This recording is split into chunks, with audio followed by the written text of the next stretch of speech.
আমি আইসা দেখলাম যে আমার একটা বড় পর্দার মধ্যে ঢুকানো হয়েছে। আমি বইলা দিছি যে আমি এমপি হইলে পরে কোন ধরনের পর্দা থাকবে না, এটার প্রমাণ হইল পর্দা সিরা সবার সামনে আছে।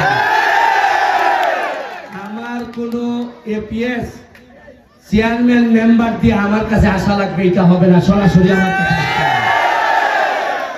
আমার ফুটবল একাডেমির প্লেয়ারদেরকে নিয়ে আমি দিনাজপুরে খেলতে গেছিলাম। খেলতে গিয়ে এরা এত টায়ার্ড, এত কষ্ট পাইছে, আমারে বলে সুমন ভাই বাসে আর বাড়ি যেতে পারবো না। আমি এদেরকে বিমানে তুলছিলাম।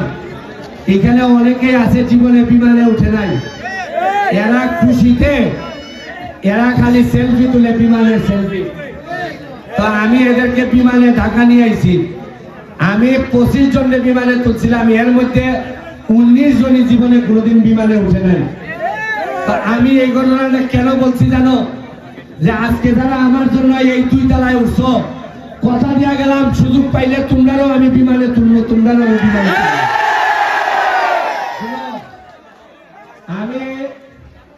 আজকে আমি একটা কথা আপনাদেরকে বলি, আজকে আমি যদি ইগল মার্কা নিয়ে না দাঁড়াইতাম তাহলে ভোটারের কোনো দাম থাকতো না, দাম থাকতো না, কোনো আনন্দ করার সুযোগ পাইতাম না, রাস্তার কথা বলতে পারতাম না, তোমাদের মাঠের কথা বলতে পারতাম না। শোনো, বাইরে যাবো না, একটা কথা বলি, যদি 7 তারিখে ইগল মার্কায় ভোট দিয়া তোমরা আমার এমপি নির্বাচিত করো, তাহলে প্রথম যে কাজটা করবো এইটা হইল গিয়া ওয়ার্ডে ওয়ার্ডে একটা করে খেলার মাঠ বানাই দিব তোমাদের খেলার জন্য।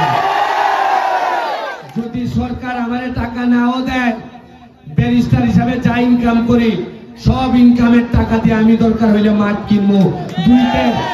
1 কের পারি 2 কের পারি ছোট মাঠ হইল বাচ্চাদের জন্য আমি বানাই দিব। আমি কথা দিছি যে মাঠ আছে, যে মাঠ বানাইবো এই মাঠগুলাতে বাচ্চাদের জন্য বাবা মা দেয়া লাগবে না, সরকারি ভাবে অথবা ব্যারিস্টার সুমন বল এবং ক্রিকেট ব্যাটের ব্যবস্থা করে দিবে তোমাদেরকে। আমি যতদিন এমপি আছি আমার বাচ্চারা কেউ বলতে পারবে না সুমন ভাই আমার বল নাই, আমি বলের জন্য খেলতে পারি না, সুমন ভাই আমার ব্যাট নাই, আমি ব্যাটের জন্য খেলতে পারি না। কারণ আমার কাজ হচ্ছে গিয়ে আগে বাচ্চাদেরকে মাদক থেকে দূরে নিয়ে মাঠে নিয়ে খেলার মাঠে নিয়ে দিতে হবে। শুনেন, আমি আমার পরের স্বপ্নের কথা বলি। আমি 50 লক্ষ আগামী বছর 50 লক্ষ এমপি হইলে পরেই 50 লক্ষ ফলের গাছ লাগাইতে চাই। এখন বলতে পারেন যে ফলের গাছ লাগাইলে কি হবে? ফলের গাছ লাগাইলে হবে 2 বছর 3 বছরের মধ্যে যখন ফল ধরা শুরু করবে তখন ফল খাওয়ার জন্য আশেপাশের এলাকা ব্রাহ্মণবাড়িয়া, হবিগঞ্জ, মৌলভীবাজারের যত পাখি আছে সব পাখিরা আমরা চুরারঘাট নিয়ে আসবো। আকাশ মানুষ চুরারঘাট চিনবে কেমনে? মাটি দেখা না, আকাশ দেখা চিনবে যে এটা চুরারঘাট। পাখি যখন আকাশে উঠবে মানুষ বাঁচবে যে, শুনেন, যে এলাকায় শান্তি নাই এই এলাকায় পাখি উঠে না। আমি পাখি আনার ব্যবস্থা করবো এবং মানুষ আফসোস করব যে সোনারঘাটে একটা পুরি বিয়া দেওয়া যায় কিনা, দেখো আম খাটো খাইতে আমার। এরপরের কাজ হইল কি আমার মাটি, বালু, পানি, এরা আইন ভাঙ্গে যারা আমাদের পরিবেশ যারা নষ্ট করে তাদের সাথে আমি কোন ধরনের সংসার করব না। কারণ আমার কথা হচ্ছে কি, পরবর্তী প্রজন্মরে আমি হয়তো 5 বছর পরে নাও বাঁচতে পারি, কিন্তু পরবর্তী প্রজন্ম যারা আসতেছে তাদেরকে সুন্দর একটা সোনারঘাট মাধবপুর উপহার দেওয়াই হচ্ছে কি আমার মেইন কাজ। এদেরকে একটা বসবাসযোগ্য মাধবপুর সোনারঘাট দেওয়াই আমার মেইন কাজ। শুনেন, একটা রাস্তা আর একটা বাড়ি হইলেই বসবাসযোগ্য হয় না। এইখানের মধ্যে মসজিদ থাকতে হয়, মাদ্রাসা থাকতে হয়, মন্দির থাকতে হয়, এইখানের মধ্যে খেলার মাঠ থাকতে হয়, তখন না বসবাসযোগ্য হয়। আমি আপনাদেরকে, আপনারা যদি আমারে নির্বাচিত করেন, আমি আপনাদেরকে ট্রেনিং এর ব্যবস্থা করব। যারা প্রবাসীরা যান, প্রবাসীরা যারা বিদেশে আছেন অথবা যারা বিদেশে যাইতে চান, ইন্ডিয়ার সাথে আমরা পারি না, একমাত্র কারণ হইল গিয়া এরা ইন্ডিয়ার ভিতরে ট্রেনিং দিয়ে পাঠায়। আর আমাদের লোকরা একেবারে ট্রেনিং মেনিং সারা যায় বিদেশে গিয়া, কফিলে নেয় একটা, ঘরে আরেকটা, 4.5 লাখ টাকা দেওয়া যায় গিয়া, এই টাকা তুলতে তুলতে তার জীবন শেষ হয়ে যায়। আমি যদি এমপি হই, আমার এলাকার প্রবাসীদের কেউ যদি বিদেশে মারা যায়, টাকার অভাবে যদি লাশ আনতে না পারে, আমি এমপি চেষ্টা করবো কিভাবে তার নসিবে আমাদের এলাকার মাটি নসিব করানো যায়। আমি তোমাদেরকে আরেকটা কথা বলি,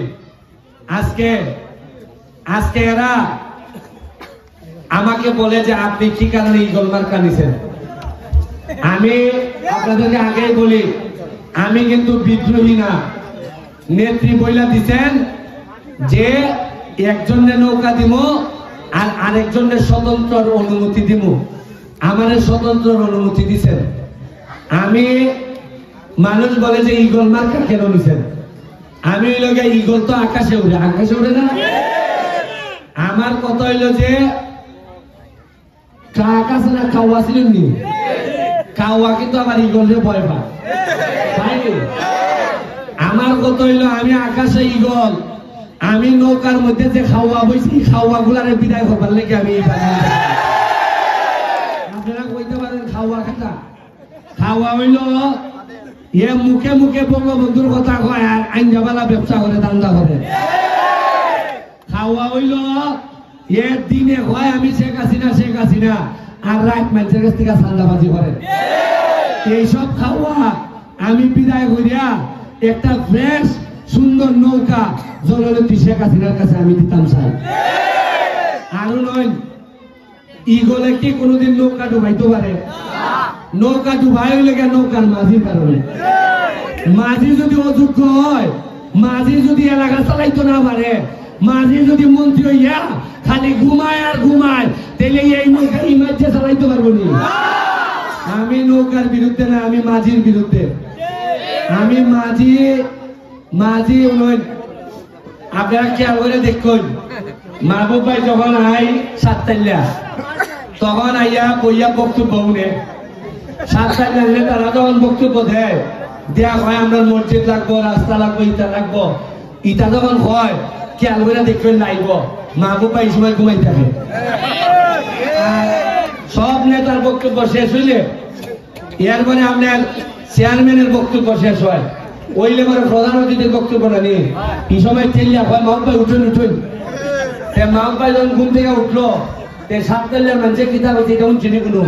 মাহবুব ভাই তো ঘুমো, মাহবুব ভাই দেখছে এটা লম্বা বক্তব্য করে মনে।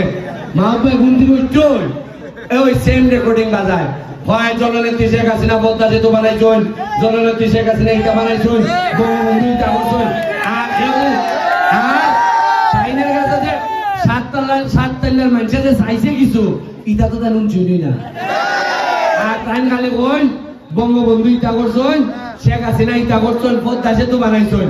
তাই জিগাই শেখ হাসিনা পদ্মা সেতু বানাইছেন, আর আপনি তার প্রতিনিধি হইয়া একটা কুয়াই সেতু বানাইতে পারছেন আপনি। এরা কোন আচ্ছা নয়, এখানে যারা আছে অনেকে আছে হয়তো নৌকা বুট দিতে চিন্তা করতেছ, মনে করতেছ যে আচ্ছা মাহবুব আলী যদি না হবারে শেখ হাসিনা নৌকা তো দিব। আমি আপনারা জিগাই শেখ হাসিনা নিজে কি কেন কাম করে? নৌকায় কি নিজে আইতে রাস্তা বানায়?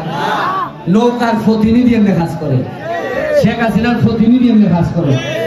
এখন আপনারা আমার এখন চাই নৌকার প্রতিনিধি হিসাবে মাহবুব আলী ভাই বুকো হাত দিয়া বল যারা নৌকার ভোট দিতা, এমন একটা কাজ তাই করতে পারছেন যেটা আপনারা অহংকার হইয়া কইতার বাজে সোনারঘাট তাই করছেন।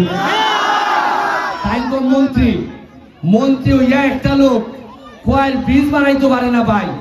আমি মাধবপুর গেছিলাম, গিয়া দেখলাম আপনারা তো কিছু ফুরছেন সোনারঘাটের মানুষ, আর এরা ফুইরা হাঙ্গার হয়ে গেছি। কারণ পড়ার মানুষে কষ্ট দিলে সহ্য হয়, আর মাধবপুরের মানুষে হয় ভাই নিজের মানুষে কষ্ট দিলে এটা ঘৃণায় রূপান্তরিত হয়। আমি এমপি সাহেবের লেগে আইছি না, ওই উপরের ভুলাইতে যেভাবে সুমন ভাই হইছে, সারা জীবন আমি তোমরা সুমন ভাই হিসাবে জানাজা পর্যন্ত যাইতাম স্যার। ভাই হইলে ভাইয়ের হলজায় লাগে, এমপি সাহেবের হলজায় লাগে না।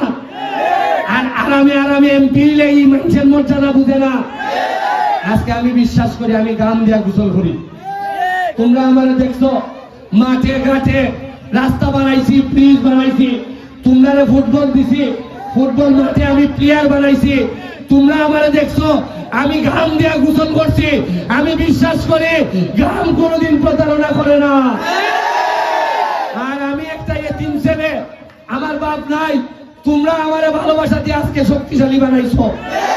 আমি তোমাদের ঋণ কোনোদিন শোধ করতে পারতাম না, তবে যদি সুযোগ পাই জীবনের শেষ রক্ত বিন্দু দেওয়া হইল তোমরা এই ঋণ পরিশোধ করার চেষ্টা করবো। আমি আরেকটা জিনিস চাই, আগামী 7 তারিখ আপনারা সকালবেলা সবাই যদি ভোট কেন্দ্র না যায়, আর যদি মনে করেন আরে যাইবো না তাই দিবনে ভোট 11টা পর্যন্ত যদি ঘুমায়, তাইলে এরা কারবার সেরে গেল। এরা চাইতেছে এরা এমন খান কইরা বইছে, এরা তো মানুষের কাছে ভোট চাইতে পারে না। ভোটের কথা কইলে মানুষের সাইড থেকে হয় নৌকার মিটিং চলে, সাইডিটা রিক্সাওয়ালা যায় যাইবার সময় কয় ইগল ইগল। এরা ধ্যান থাকেনি ইগল উনলে, এরা কোনো কামই করছে না যে নৌকার ভোট চাইতো। ই মাইছে নৌকাটারে ক্ষতিগ্রস্ত কইরা একবার শেষ করলে যেটারে ডুবাইব ই মাইছে ডুবাইব। আমি আপনারা ওই 7 তারিখ সকালবেলা আপনারা আমার মা বললইয়া, আমি এর আগে কইয়া আরেকটা কথা শেষ করি। আমার মহিলাদেরকে আমি যদি এমপি থাকি, আমার মহিলা এবং মাইনরিটি হিন্দু বৌদ্ধ খ্রিস্টানের যারা আছেন তারা আমি সর্বোচ্চ নিরাপত্তার ব্যবস্থা করব।